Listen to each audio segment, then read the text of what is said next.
Okay, good morning, class. Today I'm going to be dictating your tests only, so make sure you access the speed building first. So on your 160 lit number 1, you have Officer Reyes and Mr. Charles. And this is going to be then test number 1 for 5 minutes, 160 lit, and it's called opening argument. Okay, 5 minutes. Your Honor and ladies and gentlemen of the jury, whether it's a murder case, a driving under the influence case, or a robbery, we must recognize that there are 3 essential elements. They are as follows. Did a crime occur? And if so, what crime was it? And lastly, who did it? Okay, now I want you to keep those 3 things in mind. Did a crime occur? What crime was it? And who did it?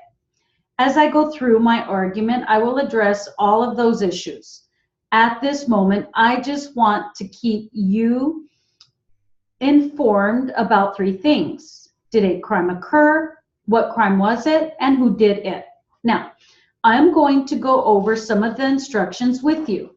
The judge just read them to you, so I am not going to reread them all to you because it is hard enough listening to them the first time through, let alone a second time. But most importantly, there are a couple of things that need to be pointed out to you. The first one has to do with direct and circumstantial evidence. The court gave you an instruction that said you are to treat them equally. Well, that is all well and good, but where do we go from there? Direct evidence is what it is. It appeals to your senses.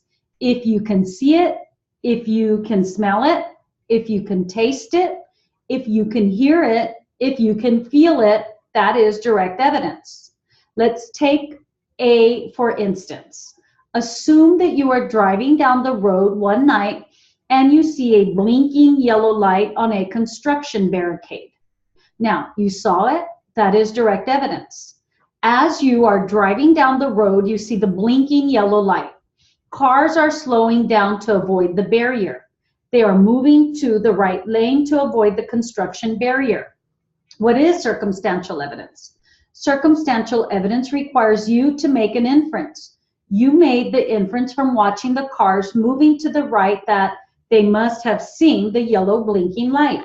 That is circumstantial evidence. What are fingerprints? Fingerprints are circumstantial evidence. If you take a fingerprint off the counsel table, what would they find? They would find my fingerprints, which match to my hand. Based on that lift, they would be able to assume that at some time or other I was at this table, but again, that is only circumstantial evidence. The law says to treat circumstantial evidence and direct evidence equally. Now, there is an exception to that. This applies only to circumstantial evidence. This happens when there are 2 reasonable interpretations of something. You are to give them the benefit of the doubt. Give the benefit of the doubt to the defendant. But in this case, most of the evidence that we won't have apply because we have a mountain of direct evidence. Let's take another for instance. Officer Reyes says, I saw the defendant with a weapon in his hand. That is direct evidence. So any circumstantial evidence instruction would not apply. Or let's say that the man in the second row grabbed me by the arm and pulled me into the doorway. Again, that is direct evidence. It appeals to someone's senses. So when you do see this instruction regarding 2 reasonable interpretations, keep in mind that it only applies to evidence that is circumstantial. Earlier, the judge read you an instruction regarding efforts to suppress evidence. Well, that has to do with the weapon that is hidden underneath the air conditioning unit. If from all of the evidence you believe that the defendant had a weapon and before he exited the building he put it under the air conditioning unit, then that instruction would apply. If you don't find that fact to be true, then you disregard that particular instruction. Now, with that in mind, you will have several photographs presented to you. This one is of the weapon underneath the air conditioning unit. Ladies and gentlemen, you will have these back in the jury room with you. and you will see that this is what the weapon looked like when it was discovered. The defendant was a principal in all of these crimes. Mr. Charles took an active participation in the crime. He was inside the building, issuing commands and taking an active role in what happened. Therefore, he is a principal, and he is responsible for anything else that any other principal does. There is an instruction that talks about aiding and abetting, okay? Mr. Charles is a principal, but if you find that he was an aider and abetter, if you think he was just present there in the building and not, and then we have your second 160, final argument, proper names. You have U.S. Open, Flushing Meadows, New York, Mr. Shockley, Ms. Ames, People, jury instruction number 44. And this is going to be then 160 lit number 2 for 5 minutes.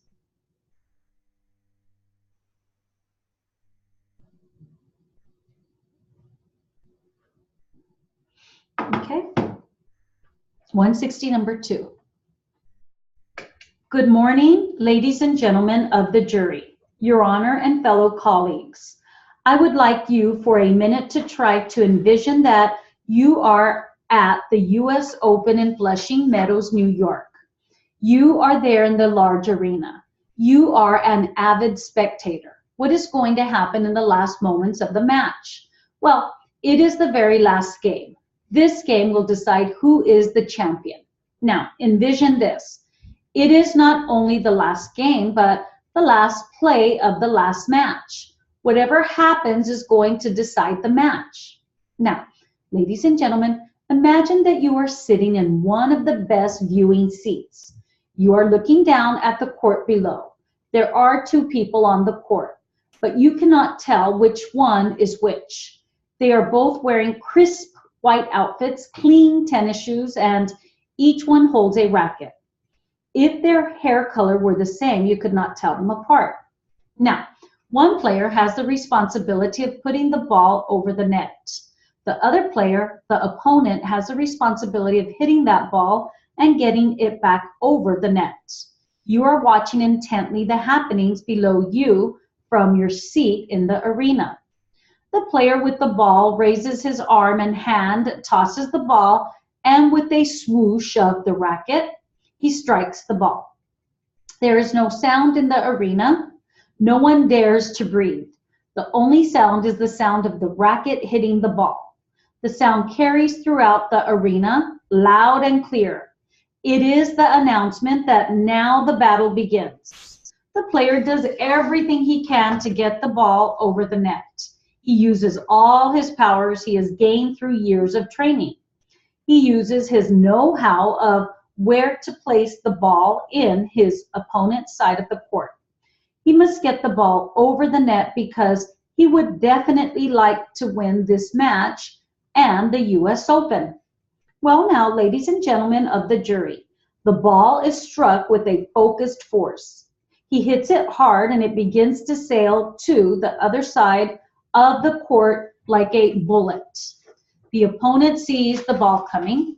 He gets in position. His concentration is evident.